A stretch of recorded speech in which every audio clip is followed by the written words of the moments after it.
Hi, everyone. Welcome to Massey Dialogues. This is a series launched by Principal de Rosiers in which Massey College organizes online, interdisciplinary, intercultural, and intergenerational discussions featuring experts and scholars from our wonderful community here at Massey College. I would like to acknowledge that Massey College stands on Indigenous land, the land of the Huron-Wendat, the Seneca, and the Mississaugas of the Credit.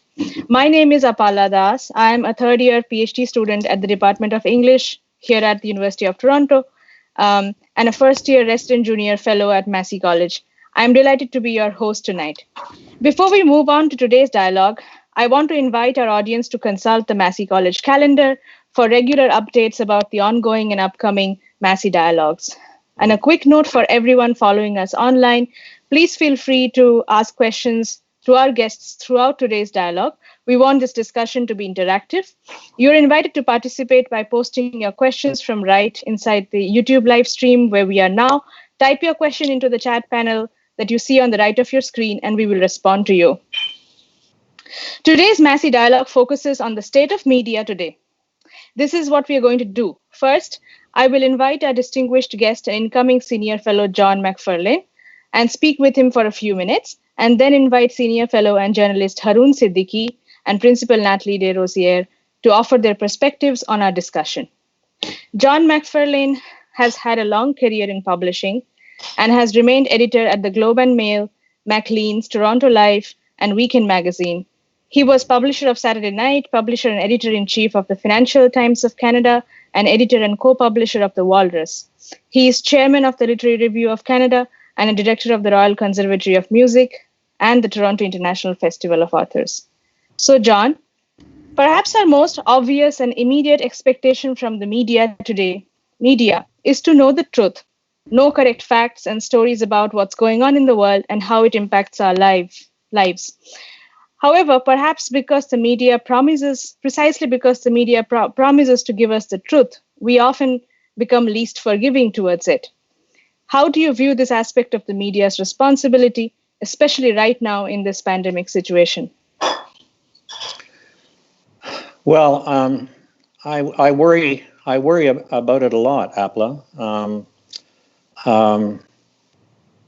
and perhaps I can take a moment to tell you why. Given where we find ourselves today, I'm glad to be talking about the media and not just publishing. We're in a moment in which we find ourselves obsessing about the future. What will the new normal look like? Assuming we find a corona vaccine, will we be able once again to go to concerts and baseball games? Will we visit relatives abroad as often as we once did? Will our favorite restaurants still be around? For the moment, that's all a mystery. But you don't need a crystal ball to understand that the outlook for serious journalism right now is bleak. For the media, the corona pandemic is a perfect storm because it comes as the so-called legacy media. We're still trying to find viable business models to replace the ones smashed to pieces by the arrival of the internet and digital media.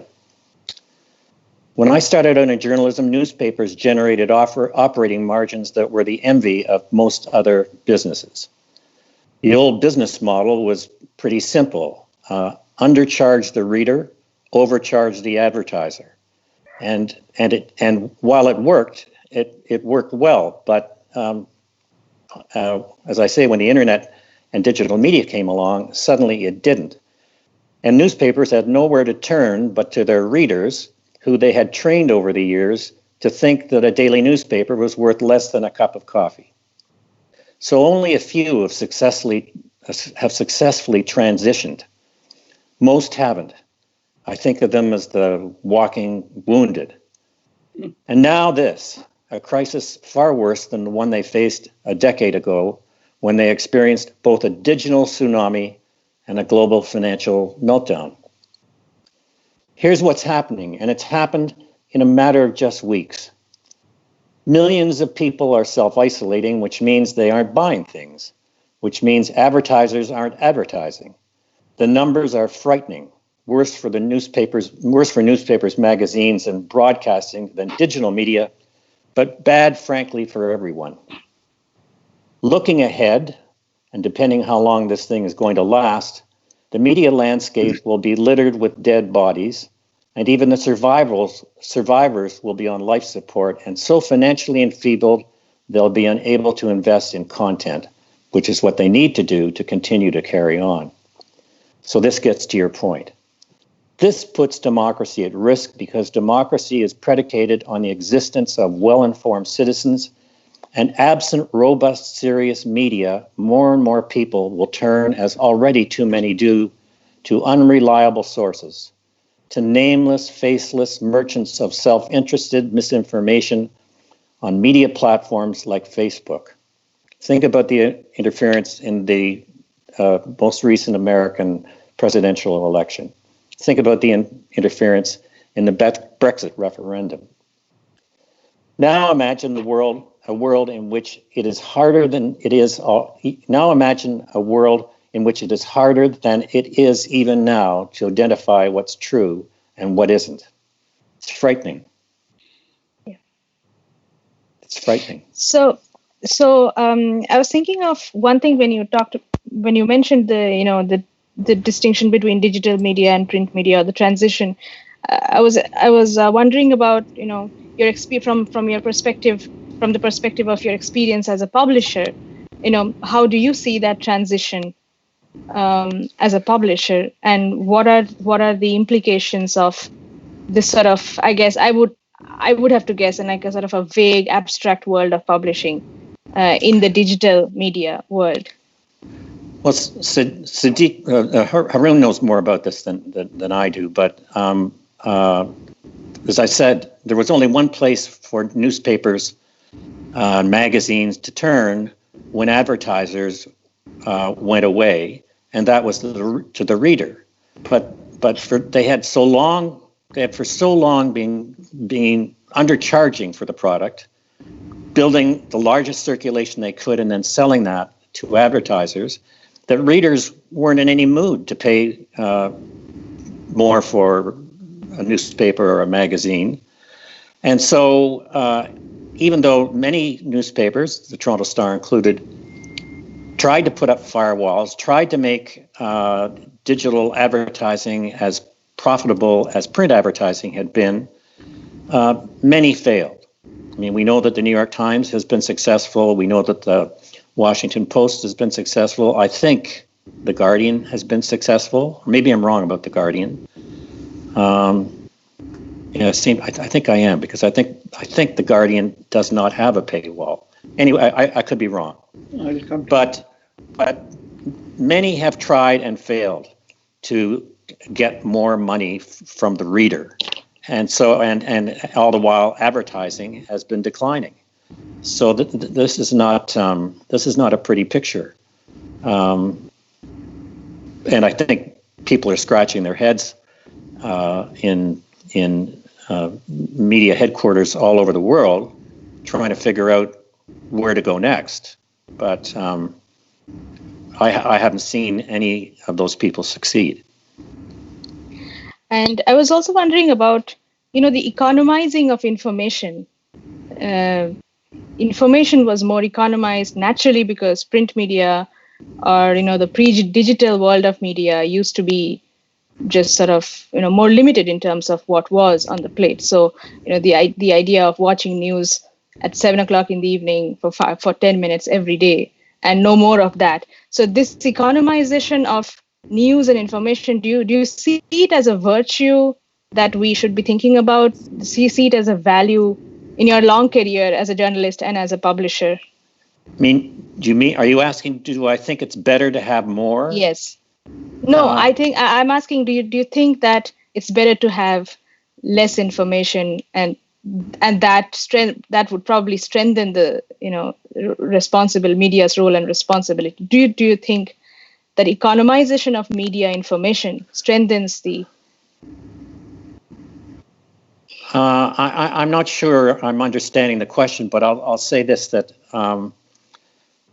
I think many people struggle with the internet because there is so much on it that it seems impossible to curate. I I realized soon after I got into newspapers a long time ago that the people who worked in them weren't necessarily smarter than the people who read them. It's just that they had the time to look at what was going on in the world that day and decide what their readers needed and wanted to know.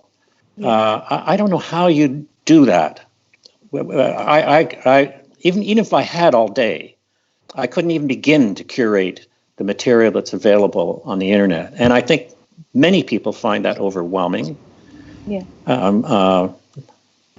So I think that's an issue as well. Sure. And I had maybe one final question for you in this round, in this part of the dialogue, which is, what do you think would be the media's role in our way out of the pandemic? How do you see the media in the hopefully not too far away post-pandemic future? Any caveats? Any thoughts on that? Many people have observed that what we need from the media now is what you described when you began your remarks: truth. Yeah. What we don't need is cheerleading. What we don't need is obfuscation. Yeah. We need to know the truth about where we stand. I think that's true about all situations, of course, but this one is more dire. Okay. Thank you so much, John. On that note, I would like to invite our senior fellow and journalist Haroon Siddiqui into the dialogue. Haroon Siddiqui, a longtime Massey senior fellow, is the editorial page editor emeritus of the Toronto Star. From 2017 to 19, he was also a distinguished visiting professor in the faculties of Arts and of Communication and Design at Ryerson University. Welcome, Haroon. As a journalist, what are your views on our current topic of discussion regarding the media's role and responsibility, and how do you see it panned out in the world outside of North America, for instance? Yeah, I mean, apropos what John was saying, if you just back up a little, technology can always be devastating, and we have seen over the centuries different industries have gone by the board. So one ought not to sound like an old-fashioned person who says we don't want to have anything to do with technology. No, I mean, what people don't realize is that while technology has done what it has done to the newspapers, what it has done to the media, as John was saying, the model is broken. That is only part of the story. You see, more newspaper jobs have been lost in North America, for example, than from the closure of coal mines. Coal mines was a big issue in the 2016 election. Mr. Trump said, I'm going to reopen the coal mines and so on. But the loss of newspaper and television, radio jobs has been far bigger. But that's a big tragedy. But the second issue, the second part of the issue, which is really rarely recognized, especially in Canada, is whereas technology has broken the old business model, fine, we can get along with it and find new ways to do it. What has exacerbated the situation is the following.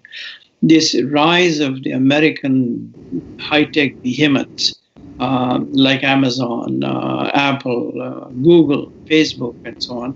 What they have done is they have a right to do whatever they're doing, but their model is unethical. It's stealing not only readers and audiences and eyeballs from the traditional media. Competition is big competition, that's fine. What they're doing is that they are vacuuming up all the revenues that used to flow to the newspapers. And they're doing it by shamelessly even stealing the content. The Toronto Star, the Globe and Mail spends money to do investigative journalism, produces journalism. In the old days, the radio stations used to read the front page stories and make money.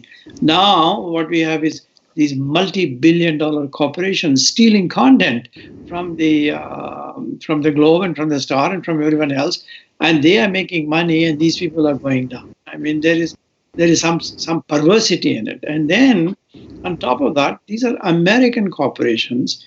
And they have come into Canada, and the government of Canada has not had the backbone to say, no, we are going to regulate you. We are going to put you under the same category of the CRTC regulations as other television stations. No, you cannot steal because there is copyright regulation. No, you cannot invade people's privacy, steal my data and sell it and not pay me for it. It's a new kind of serfdom that we have. In the old days, we used to say, the serfs at least complain. Modern serfs don't complain. Modern serfs work for these big American corporations. And to my way of thinking, from a Canadian point of view, besides as a journalist shedding tears and so on, it is the utter failure of this Liberal government to have any backbone in terms of what to do. Germany, for example, has passed a privacy law, has passed a very tough law on stealing data and how do you misuse it. France has come up with a model. Yeah. France has come up with a model where we say we are going to tax you, even though you are not geographically located here. You are sucking revenue out of France.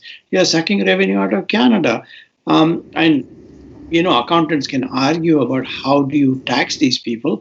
They found one way of doing it. Say, it will be a percentage of all the revenues you suck out of France, and we are going to charge you for it. Now, Americans are objecting to it. There's an argument going on. But the Canadian government is nowhere in this equation. So, and to just not to prolong this too long, the second part of your question was is this a universal phenomenon? It is a universal phenomenon, except for two things. China is a world unto itself. So we leave that aside for a moment, and we can come back to it if you want. What we have found is a time lag between the Western world and India and Turkey and places like that. Why is that? That's because in India, for example, India is blessed with a massively rising literacy rate.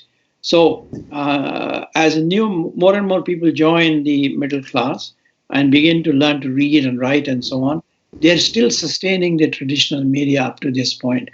And the great phenomenon in India, for example, and it's relevant to the discussion, is in non-English newspapers.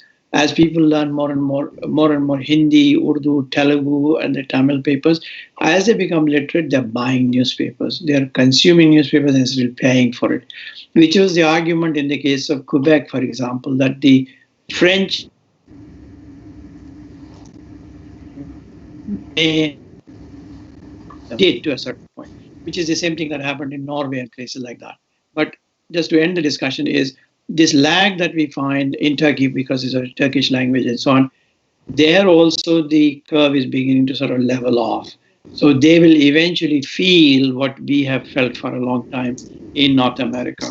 Is there hope for it? I think the hope is really that these American multi-billion-dollar corporations, whose total evaluation is bigger than the GDP of Canada, whose total evaluation is bigger than the GDP of France. We need to tame them.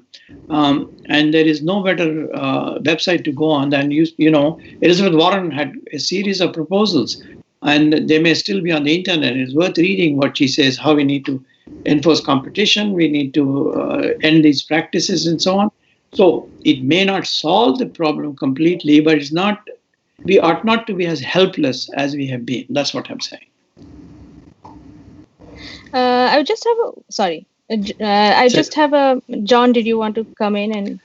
Well, I just wanted to point out that Canadian governments in the past have had the courage to do what was needed to protect Canadian culture in many ways, yes. and also the Canadian media. There was a time when the Canadian government had to protect Canadian magazines by saying that Canadian advertisers could not advertise in American-owned magazines and deduct the cost of the ad as a business expense. Yeah. And then we also Canadian governments also regulated the percentage of ownership that non-nationals could have in newspapers and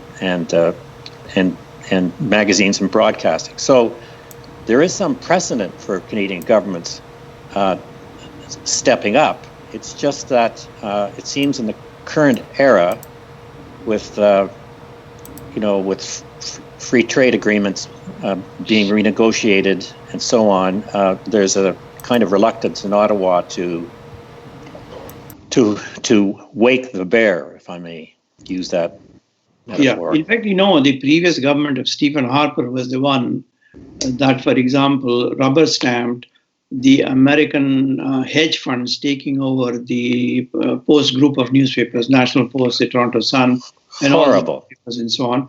And they are American owned, but if you advertise in them, you are still able to deduct the cost of it on your income tax. Right. It's a technical thing, but it was the Harper government that sold the store and gave it away to the Americans at that point. And the Trudeau government has not had the courage or the backbone to find ways to regulate these American corporations. All right. Thank you, Haroon and John. I'd now like to invite our fourth guest into this dialogue, Principal Natalie Taylor.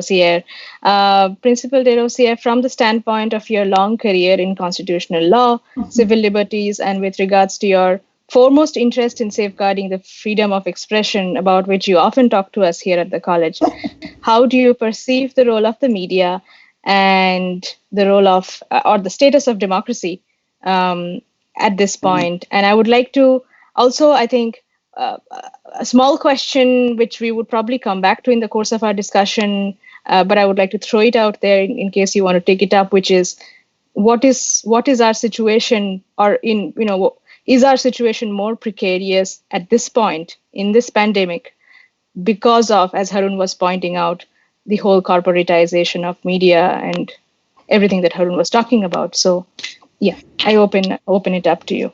Well, it's a big question. It's a big question for Canadians, a big questions all over the world. But I want to talk a little bit, first of all, my first point is certainly about the link between a free press, a healthy free press, and democracy. You cannot have, the essence of democracy is that the informed citizen will vote according to his or her choice and will vote with the right information. And that's why we believe in freedom of expression, so that people have access to ideas, they debate, they think, and then they vote. And if you have a lack of access to information, the courts have recognized that access to information actually is linked to the exercise of a democratic right and the freedom of expression. So that's very important. So that's the first point. I want to go a little bit also to the idea that Canada is in a special place, and that I've been reflecting on this because we at Massey College, and one of the first commission to inquire how to protect Canadian culture was the Massey Commission. So I've been musing about, do we need a Massey Commission 2.0? Do we need to actually re-energize and rethink what are the tools, what are the institutions that are needed for a healthy media, a healthy culture, that because we live so close to the US.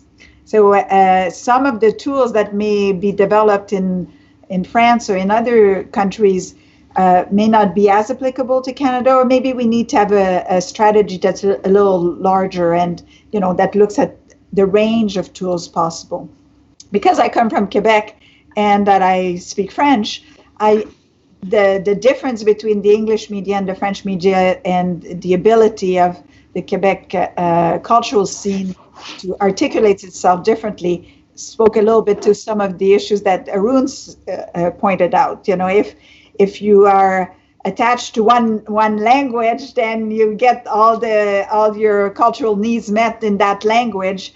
The monsters of American is not as pervasive. So that's the complexity of Canada, and it has also, I think, the other part that we should point out is there's also the need to protect some indigenous cultures that have not been protected and so on. So it might be the right time to actually open our minds to new solutions that could be looked at. So I think there's a public good aspect here for democracy, for freedom of expression, for access to culture, and preservation of Canadian culture and Canadian ideals and ideas.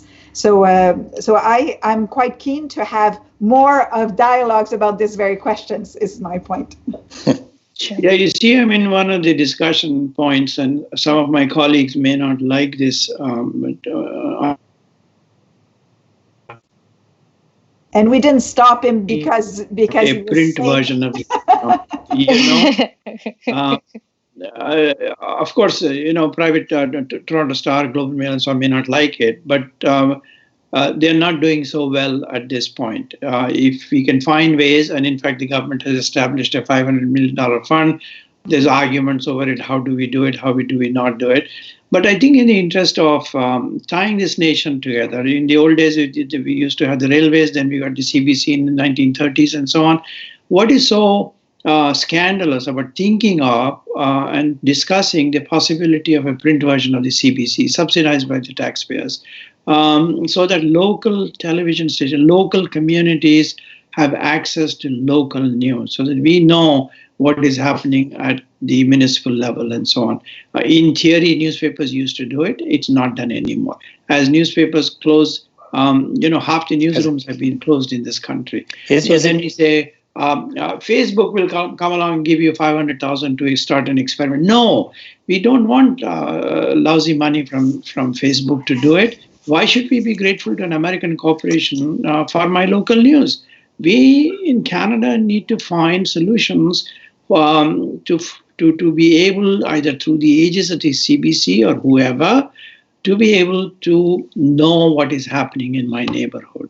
Then the argument becomes, okay, you can use social media and so on. Of course, let's talk about all of these things that would connect us better than being at the mercy of either American corporations or totally irresponsible social media, where conspiracy theories and fabrications and outright lies rule the roost at this point. Sorry, John was saying something. Yes. Haroon, is there a jurisdiction anywhere in the democratic world where a newspaper is operated in the same way, where there's a publicly supported newspaper in the same way that we have a publicly supported broadcaster? Is there a... See, John, what's happening is the BBC, for example, is slowly moving in this direction because they've created a fund whereby they are funding through the BBC local reporters in local communities across England. So it's not exactly the version that I was talking about, but at least it's the beginning of sustainable local coverage, which is authentic, which is verified. It is not something that people are throwing out and ordinary people don't know whether this is the truth or not the truth and so on. So this is the beginning of a version of what can be done, what is possible. Well, it's interesting because we also want to protect the ability of new experiments to develop and so on. So there's always a tension. Even when the government offered these tax credits last year to support journalism throughout the country, there's always a tension as to protecting the integrity of the journalistic view, which has to be independent, while at the same time ensuring quality, or that not everybody has access to the fund. So that tension can be resolved. You can resolve by arm's length, independent website and so on. It's not difficult to do, but you have to be mindful all the time of ensuring that you protect the independence of the journalistic voice. You see, Natalie, I mean, that's a very good point. And the Conservatives made a big hullabaloo about it last year, saying, oh, this is a liberal way of controlling the media and we will not get a fair break. The same argument was made about the BBC and CBC and PBS and so on. We have exactly the same model with the CBC. Can anyone say that the CBC is not a professional outfit, that it does not give professional coverage to all political parties and so on? But the BBC, if I understand it, is financed through licensing, which means the government has no control over how the funds are apportioned. That's the same thing with the CBC. Find another way of doing it. You can create an arm's length. The very point that Natalie is making, as a former politician, rightly so. You can be answerable to Parliament, for example, not necessarily to the government of the day. And there will be a financial appropriation made through Parliament, and we have had such institutions before. And I'm not saying this is the exact solution, but we can find ways of protecting the integrity of the media, having some distance between politicians and this, and at the same time ensuring that Canadians have access to good, reliable information. If we can have that electronically since the 1936 or 37, why do we have so much trouble thinking that's not possible in print? But I think the other part is we do that. There's other functions in our society where we want independence, but we need the government to fund it. I mean, the judiciary is one. Yeah. So universities are another. So yeah, that's it. Yeah. So this concept of funding a function that requires independence in a democracy is not something that we have not come across before. So I think that's an element that has to be considered. And I think the strength of the publishing sector in terms of books is also something that we're concerned about because we need access to immediate information through journalism, but we also need access to reflective work, the work that takes us to have in-depth knowledge about the world around us.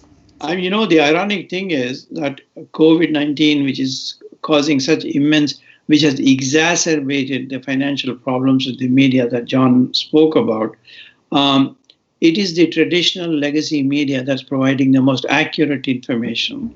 It is not the Times of London or the Guardian that is sowing conspiracy theories that G5 towers are responsible for coronavirus, for example. My wife was showing me this story in the Globe yesterday.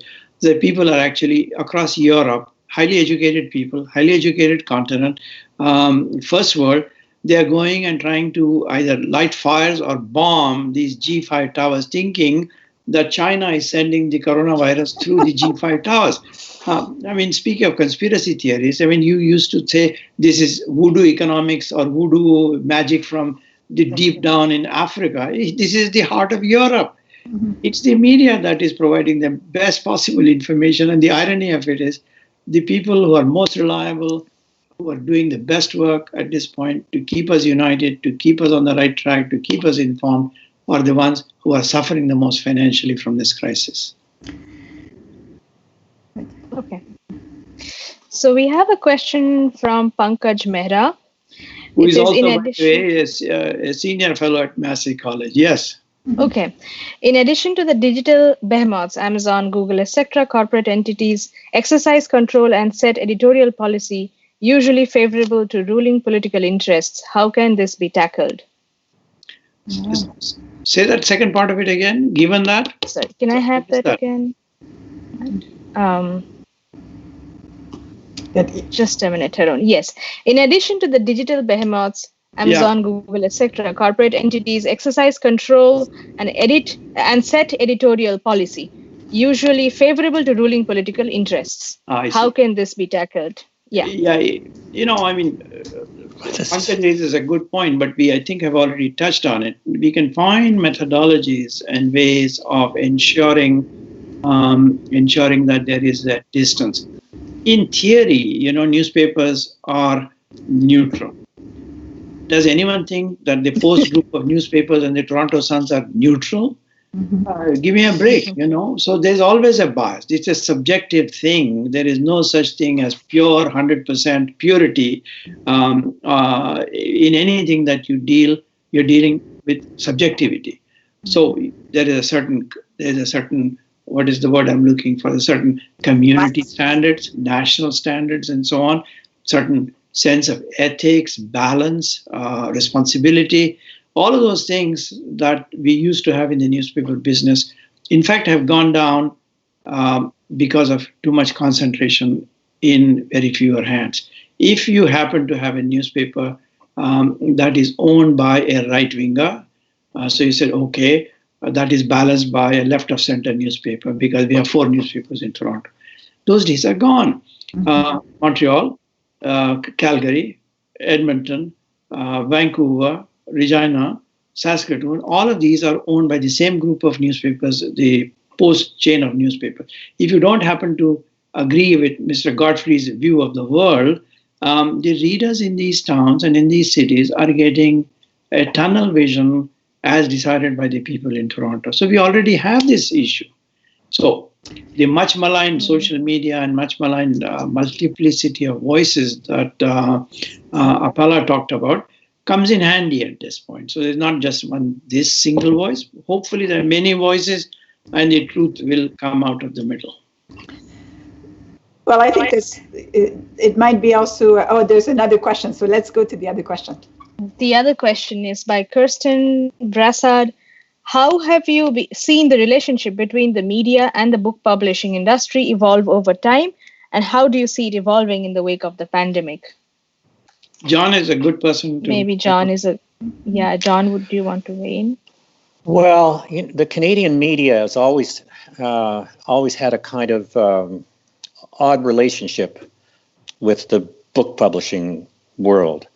I remember we used to joke when I was just getting into journalism. We used to joke about the editor-in-chief who comes out into the newsroom when his book columnist, we actually had book columnists in newspapers several decades ago, when his book columnist quit or moved to another newspaper, the editor-in-chief would come out to the newsroom, look around and go over and say, "Oh, Smith, you read books, don't you? How would you like to be our book editor?"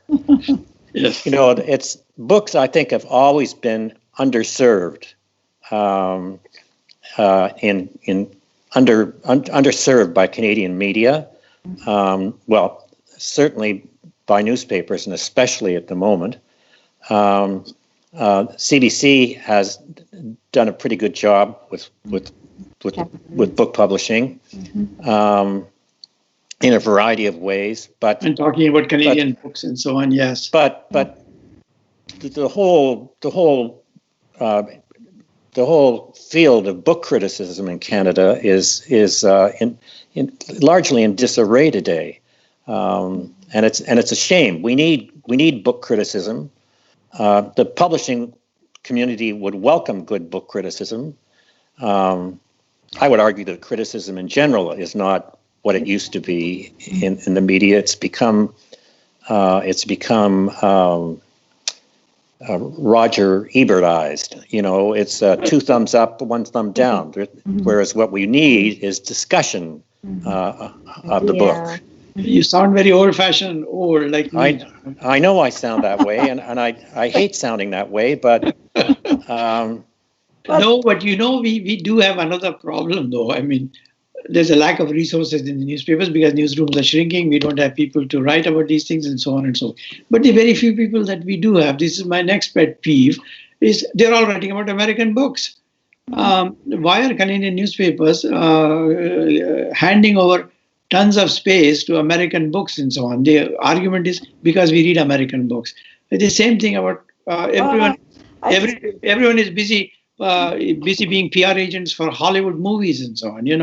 We have columnists who do nothing but write about American celebrities. Why am I, as a Canadian, being subjected to this nonsense? Natalie, would be an interesting talk to have with the junior fellows here to say what they may see themselves as consumers of cultures around the globe, and therefore are appreciating that indeed. So long as it's totally 99% American.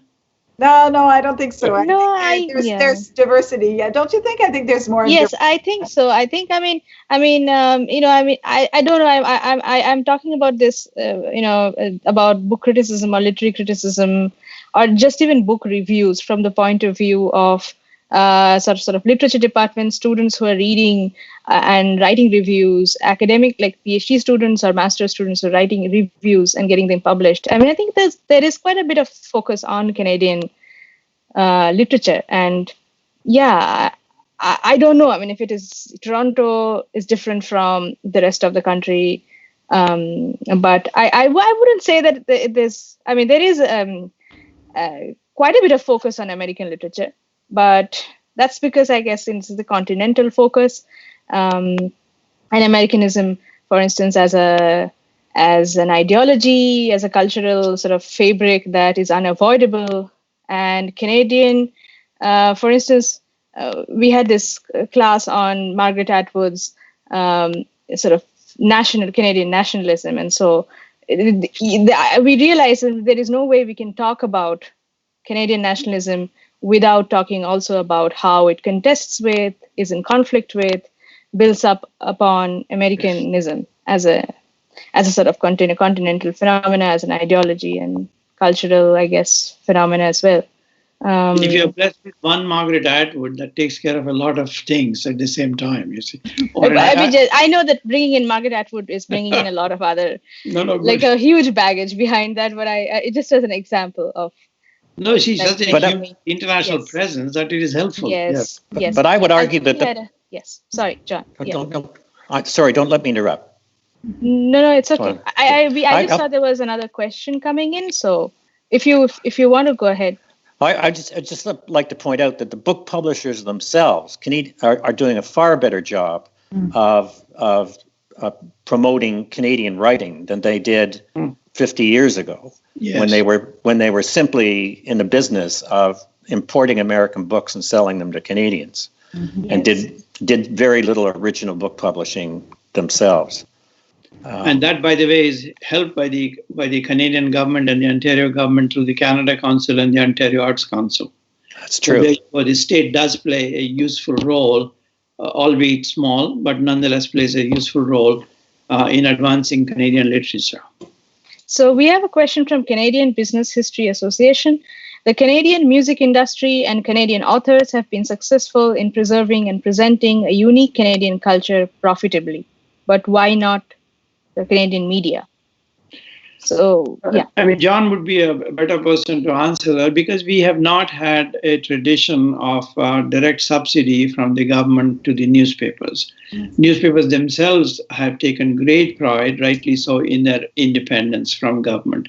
The original thing that Natalie was talking about, the arm's length. But those, I think, are beginning to,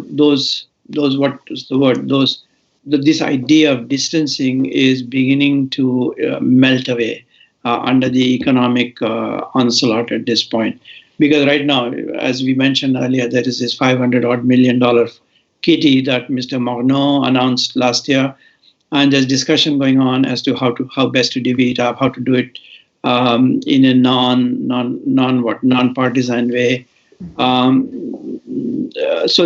this traditional hands-off approach that we in the print media had taken is beginning to go now, just triggered by the economic realities of the day.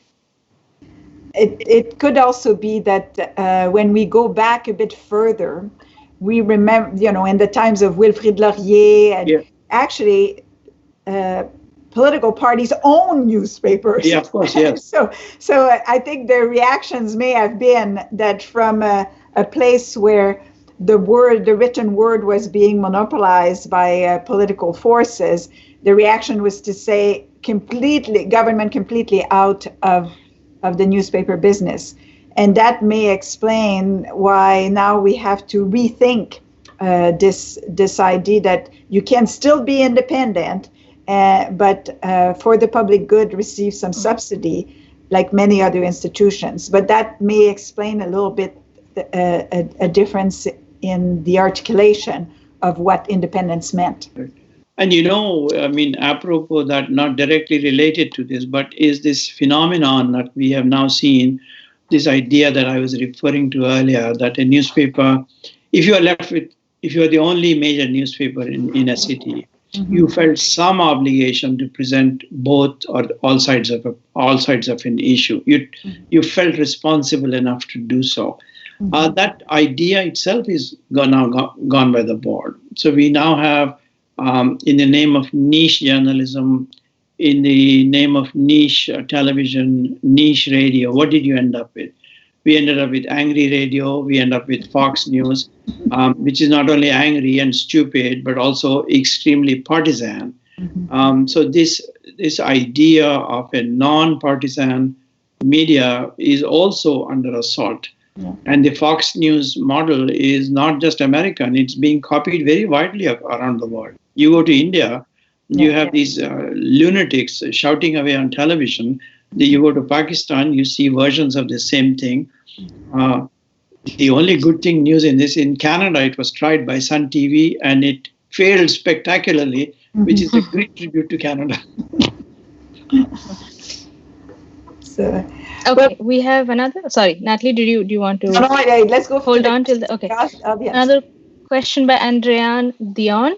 It's an especially tough time for magazines and newspapers right now, with advertisers pulling back and putting media spend on hold. How do you see this evolving post COVID-19? John? Well, I began by saying I think the outlook is very bleak, because what I'm reading about the numbers, and these are U.S. numbers, but they wouldn't be far different Canadian numbers. It's been advertisers are fleeing in greater numbers, spending money on advertising right now than they ever have.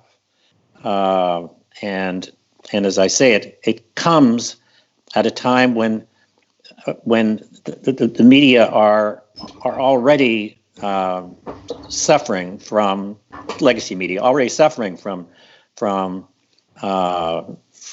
cutbacks of various sorts, as Haroon mentioned, hundreds and hundreds and hundreds of Canadian journalists have been let go in the last decade.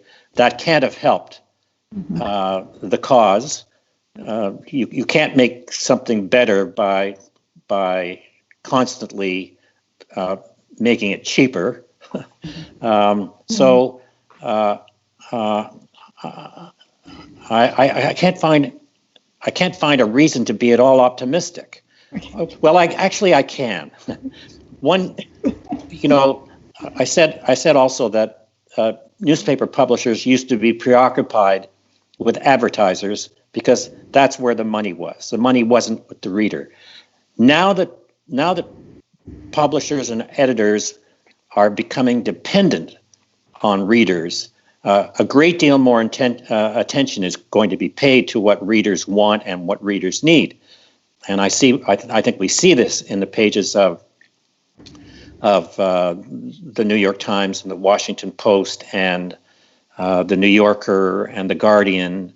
Not so much here, I'm afraid, but because we've been survival has meant layoffs.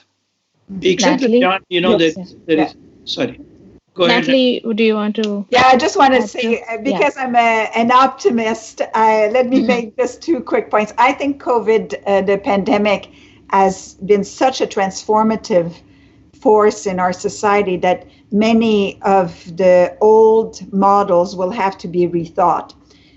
My sense is that some of the winners are the journalism. I mean, people are reading the paper way more than they did. They're glued to their TV because they want to understand. So the function of access to news and to truth is extremely important in times of pandemic. So that function will have to be located somewhere, and the business model will be a different one. It might be that it's not dependent on advertising. The other part that I see as a long-term trend is now consumers buy not only a product, a good product that they like, they buy a brand, and they want more and more a noble brand, a moral brand. And I see that the confluence of these two big influences might mean that the moral brand needs to be acknowledged as being moral, and therefore may want a truth to come forward, and the function of truth telling to be well funded in a society. No, in fact, if that is so, and that is indeed so, what stops the government, for example, from not dragging its feet on this $500 million fund? If it was thought to be a good thing to do, why is it taking so long to get some money out of the door to an institution that we all seem to think is a useful institution to have for democracy. And to both your Natalie's point and John's point, the moral authority has really manifested itself where it has manifested itself in the left of center, The Guardian from England, because it's providing a smaller liberal voice. But it has also put out a begging bowl. Every time the screen comes up, says, please donate some money and so on and so forth.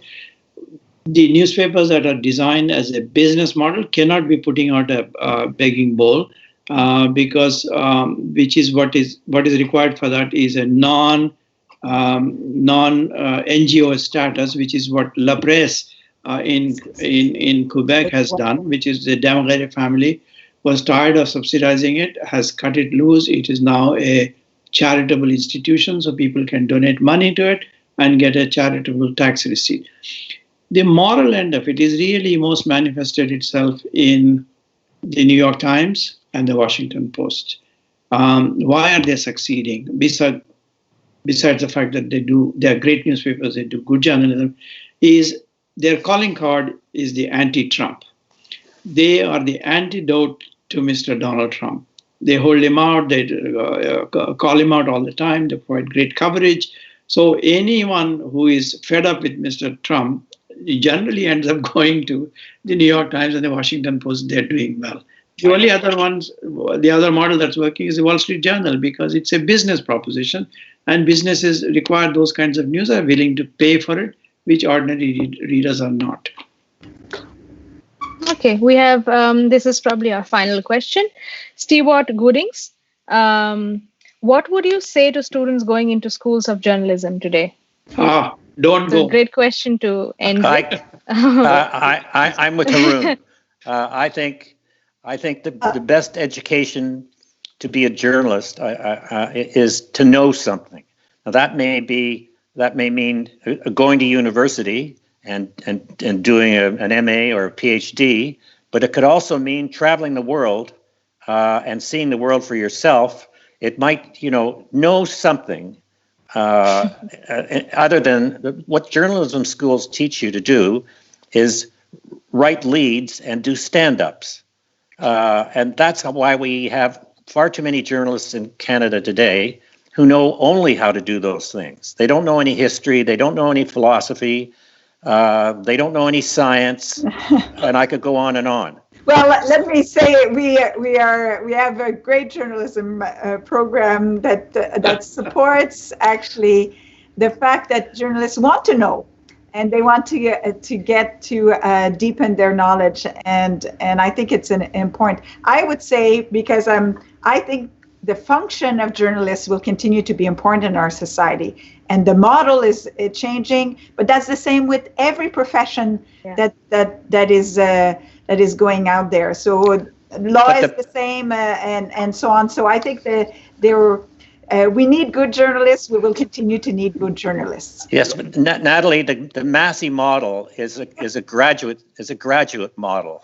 It's a graduate school model. It's not an undergraduate model. And it's a good. Also a good model, John, because it addresses the very issue that you talked about, because journalists are so empty and they don't have good standards. So this program at Massey College actually grounds them in academics, philosophy, exactly. Study what you want to study, what you did not study in journalism's class, except how to write a lead and the ABCD of writing. ABCD of writing you can learn if you are a good student. If you are a good graduate of literature, philosophy, economics, whatever, all the business that is taught in journalism schools can be taught to you in a newsroom in 5 days. Not quite. Not quite. I exaggerate, of course. Any concluding remarks? It was a really great, interesting, fascinating, enriching conversation. We have like a couple of minutes for any concluding remarks from you. Where do you see this discussion going from here? And then we would. I would just say, apropos of what Natalie said, that going forward, the role of government is going to be key. We can't just rely on market forces. to help us deal with this problem. We're going to need some courageous and creative politicians to help us out of this situation. To which I would simply add that, the great promise of the internet, the great promise of social media was that we would democratize the world. Everyone would have access to everyone. It will be we will expand the public square. Paradoxically, what has happened? They have divided us into more and more silos. I only listen to people that I want to listen to. And we have tribalized society to a massive extent at this point. And all of these people who are in their silos are happy to talk to each other. Yeah. Disappearing to a great extent. And it is still being sustained by the old newspapers and old CBC and so on and so forth. Natalie, are you here? Okay.